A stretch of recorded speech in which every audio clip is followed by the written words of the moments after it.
ಅಣ್ಣ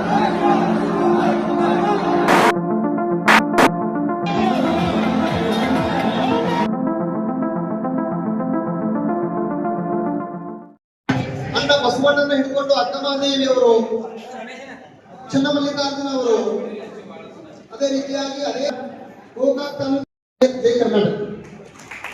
ನಮ್ಮೆಲ್ಲರ ನೆಚ್ಚಿನ ಸಹಾಯಕ ನಿರ್ದೇಶಕರು ಸಮಾಜ ಕಲ್ಯಾಣ ಇಲಾಖೆ ಗೋಕಾಕ್ ಇವರಿಗೂ ಅವರನ್ನು ಸಹ ಈ ಕಾರ್ಯಕ್ರಮಕ್ಕೆ ಮುಂದಿನ ಘಟ್ಟ ದೀಪ ಪ್ರಜ್ವಲನೆ ಮತ್ತು ಪೂಜಾ ಕಾರ್ಯಕ್ರಮವನ್ನು ನೆರವೇರಿಸಿಕೊಳ್ಳಲಿಕ್ಕೆ ಮಾನ್ಯ ಕಾರ್ಯಕ್ರಮದ ಅಧ್ಯಕ್ಷರು ಮತ್ತೆ ನಮ್ಮ ನಗರಸಭೆ ಅಧ್ಯಕ್ಷರಿಗೆ ಮತ್ತು ಎಲ್ಲ ನಮ್ಮ ಮುಖಂಡರಿಗೆ ಮತ್ತು ತಾಲೂಕಿನ ಜಿಒ ಸಾಹೇಬರಿಗೆ, ಆಯುಕ್ತರಿಗೆ ಮತ್ತೆ ವೈದ್ಯಕೀಯ ಮಾಡಿಕೊಳ್ತಾ ಇದ್ದೇವೆ.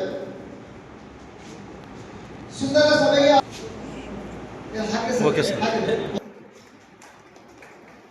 ಜೋರಾಗಿ ಚಪ್ಪಾಳೆ ಹಾಕಿ ಸರ್. ಎಲ್ಲರೂ ಜೋರಾಗಿ ಚಪ್ಪಾಳೆಗಳನ್ನು ಹಾಕಬೇಕಾಗಿ ವಿನಂತಿ. ಜೊತೆಗೆ ಸರಳ ಸಜ್ಜನಿಕೆಯ ವ್ಯಕ್ತಿತ್ವ ನಮಗೆ ಬಹಳಷ್ಟು ಹಿಡಿಸದ. ನಿಮ್ಮ ಮಾರ್ಗದರ್ಶನ ಸದಾ ಇರಲಿ, ನಿಮ್ಮ ಮಾರ್ಗದರ್ಶನ ಸದಾ ನಮ್ಮ ಸಮುದಾಯಕ್ಕೆ ಇರಲಿ ಸರ್. ಸಭೆಗೆ ಸ್ವಾಗತ ಬಯಸ್ತೇನೆ. ತಾಲೂಕಾ ಮಟ್ಟದ ಎಲ್ಲ ಅಧಿಕಾರಿಗಳಿಗೆ ಸ್ವಾಗತ ಬಯಸ್ತೇವೆ. ಈಗಾಗಲೇ ಹೇಳಿದಾಗ ಬಾಳೇಶನ್ ಅವರಾಗಿರ್ಬೋದು, ರವೇನ್ ಆಗಿರ್ಬೋದು, ರಮೇಶ್ ಮೇಸ್ತ್ರಿ ಅವರಾಗಿರ್ಬೋದು, ಮಾರುತಿ ಸತ್ಯಪ್ಪ ಮಾಳಿಗವರಾಗಿರ್ಬೋದು, ದುರ್ಗಪ್ಪನವರಾಗಿರ್ಬೋದು, ಮರ್ಯಪ್ಪ ಅವರಾಗಿರ್ಬೋದು, ಎಲ್ಲರೂ ಮುಖಂಡರು ಬಂದಿದ್ದೀರಿ, ಕಲಾಕಾರರು ಬಂದಿರಿ. ನಿಮ್ಮೆಲ್ಲರಿಗೆ ನಾನು ಈ ಒಂದು ಸುಂದರ ಸಭೆ ಗೇರಿಗಳೆಲ್ಲ ಸಿರಿಗೇರಿಗಳಾಗಲಿ, ಶೋಷಣೆ, ಬಡತನ, ಅಸ್ಪೃಶ್ಯತೆ, ಮೌಢ್ಯತೆಗಳ ಮನದಿಂದ ಹೊರಬಂದು ಸುಸಂಸ್ಕೃತ ನಾಗರಿಕರಾಗಲಿ ನಮ್ಮ ಈ ದಲಿತ ಸಮುದಾಯ ಅನ್ನುವಂತೆ ಬಹಳಷ್ಟು ಚೆನ್ನಾಗಿ ನಿಮ್ಮೆಲ್ಲರಿಗೆ ಉಪನ್ಯಾಸವನ್ನ ಕರುಣಿಸಿರುವಂತಹ, ಜೊತೆಗೆ ಮಾಡಲೇಬೇಕು, ನಾಯಕರು ಆಗ್ಲೇಬೇಕಂತ. ಅದ ಮಹಾನಾಯಕ ನೆನೆಸ್ತೀವ್ರ ನಾವು ಇವತ್ತಿನ ದಿನ.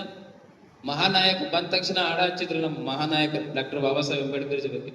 ಪ್ರಸ್ತಾವನೆ ಬಗ್ಗೆ ನಾವು ಪ್ರಸ್ತಾವನೆ ಓದ್ಬೇಕಂದ್ರೆ ಮೈ ಜೂಮ್ ಅಂತಿತ್ರಿ, ನಿಮ್ಗೆ ಗೊತ್ತಿರ್ಲಿ. ಯಾಕಂದ್ರೆ ಪ್ರತಿಯೊಂದು ಅದರಲ್ಲಿ ಅಂಶಗಳನ್ನ ಸರಿಯಾಗಿ ಯಾರು ಅರ್ಥ ಮಾಡ್ಕೋತಾರಲ್ಲ ಅವು ಉತ್ತಮ ಪ್ರಜೆ ಆಗ್ಲಿಕ್ಕೆ ಸಾಧ್ಯ ಆಗ್ತೈತ್ರಿ. ನಾ ಹೇಳ್ತಾ ಇರ್ತೀನಿ, ಯಾವ್ದು ಜಾತಿ ಧರ್ಮದ ಬಗ್ಗೆ ಹೇಳ್ತಾ ಇಲ್ಲ, ಉತ್ತಮ ಪ್ರಜೆ ಬಗ್ಗೆ ಹೇಳ್ತಾ ಇದ್ದೀನಿ. ಅದಕ್ಕೆ ಸ್ಟಾರ್ಟ್ ಆಗೋದು ಹೆಂಗಾಕತಿ, ಭಾರತದ ಪ್ರಜೆಗಳಾದ ನಾವು ಅಂತ ಸ್ಟಾರ್ಟ್ ಆಗ್ತೈತಿ. ನಾವೆಲ್ಲರೂ, ನಾನು ಅಂತ ಬಂದಿಲ್ಲ ಅಲ್ಲಿ. ಅದಕ್ಕೆ ಹೇಳೋದು, ಆ ಆಚಾರ ವಿಚಾರಗಳನ್ನ ಯಾರು ಇಟ್ಕೋತಾರಲ್ಲ, ಇವತ್ತು ಜಯಂತಿ ಆಚರಣೆ ಮಾಡ್ತಾ ಇದೀವಿ ಎಲ್ಲರೂ, ಅದಕ್ಕೊಂದು ಸಾರ್ಥಕತೆ ಸಿಗ್ತೈತಿ. ಆ ಆಚಾರ ಆಲೋಚನೆಗಳನ್ನೆಲ್ಲ ತಲೆಯಲ್ಲಿ ಇಟ್ಕೋಬೇಕು. ಒಂದು ಮಾತು ಹೇಳಕ್ ಇಷ್ಟಪಡ್ತೀನಿ. ಯಾಕಂದ್ರೆ ನಾವೆಲ್ಲ ಹೇಳೋದಂದ್ರ ಮೂಲ ಬಸವಣ್ಣ ಅಂತ ಹೇಳ್ತಿದೀವಿ. ಬಸವಣ್ಣನ ಅಷ್ಟು ಶ್ರೇಷ್ಠರಾಗಕ್ಕೆ ಕಾರಣ ಅಂದ್ರೆ ಇಂಥ ಎಲ್ಲ ವಚನಕಾರರು.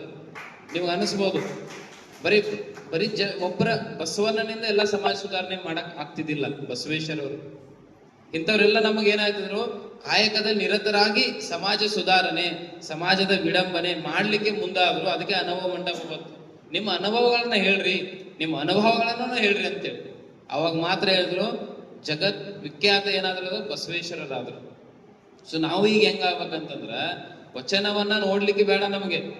ವಚನಕಾರರು ಹೆಂಗಾದ್ರು ವಚನಕಾರರು ಮಾಡ್ಲಿಕ್ಕೆ ಮಾಡುವಂತ ಕಾಯಕ ಹೆಂಗಿತ್ತು ನೋಡ್ರಿ. ಒಬ್ರು ಮಾದಾರ ತುಳಯ್ಯ, ಮಾದಾರ ಚೆನ್ನಯ್ಯ, ಸಮಗಾರ ಹರಳೆ, ಇವೆಲ್ಲ ಹೆಸರು ಕೇಳಕಂದ್ರೆ ನಮ್ಗೆ ಸಣ್ಣ ಪುಟ್ಟ ಕಾಯಕ ಅನಿಸ್ಬೋದು ನಿಮಗೆ. ಸಮಗಾರ ಹರಳೆ ಇರ್ಲಿಲ್ಲ ಅಂದ್ರೆ ನಮಗೆ ಹೆಂಗಾಕಿತ್ತು ವಿಚಾರ ಮಾಡ್ರಿ ನೀವು ಒಂದ್ಸರಿ. ಬಿಸಿಲಾಗ ನಡ್ಯಾಕ ಹಾಕ್ತಿದ್ದೇನೆ ನೀವು ಅನಿಸ್ಬೋದು. ಅದು ನೋಡಪ್ಪ, ಎಷ್ಟಾದ್ರೂ ತಲೆ ಕಾಲಾಗ ಹಾಕೋತಿಲ್ಲ. ಮತ್ ಕಾಲ ಸರಿ ಇರ್ಲಿಲ್ಲ ಅಂದ್ರೆ ಹೆಂಗಿರ್ತೀರಿ? ಕಾಯಕ ಮಾಡಕ್ ಆಗ್ತಿದ್ರಿ? ಅವ್ರದೊಂದು ಕಾಯಕ ಅದು. ಆ ಕಾಯಕದಲ್ಲಿ ನಮಗೊಂದು ಸೇವೆ ಸಲ್ಲಿಸ್ತಾರ, ನಮ್ಮ ಆರೋಗ್ಯ ಚೆನ್ನಾಗಿರ್ಬೇಕಂತ ಹೇಳ್ತಾರೆ.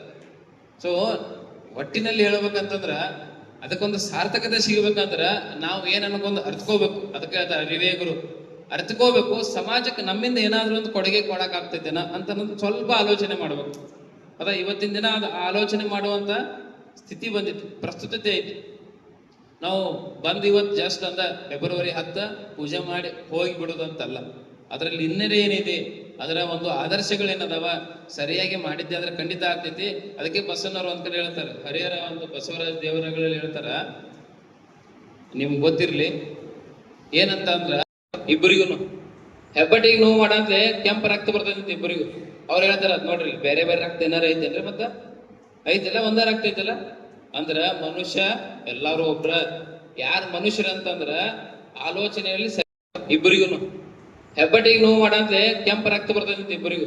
ಅವ್ರು ಹೇಳ್ತಾರ ನೋಡ್ರಿ ಬೇರೆ ಬೇರೆ ರಕ್ತ ಏನಾರ ಐತೇನ್ರಿ ಮತ್ತ ಐತಲ್ಲ ಒಂದ ರಕ್ತ ಐತಲ್ಲ ಅಂದ್ರ ಮನುಷ್ಯ ಎಲ್ಲಾರು ಒಬ್ರ ಯಾರ್ ಮನುಷ್ಯರ ಅಂತಂದ್ರ ಆಲೋಚನೆಯಲ್ಲಿ ಎಲ್ಲ ಕಡೆ ಕೂಡ ಸಮಾನತೆ ಬರ್ತಾ ಇದೆ. ಬಿಕಾಸ್ ಆಫ್ ಅವರ್ ಕಾನ್ಸ್ಟಿಟ್ಯೂಷನ್, ಸಂವಿಧಾನದಿಂದಾಗಿ ಈ ತರ ಒಂದು ಸಮಾನತೆ ಬಂದಿದೆ, ಅಭಿವೃದ್ಧಿ ಆಗ್ತಾ ಇದೆ.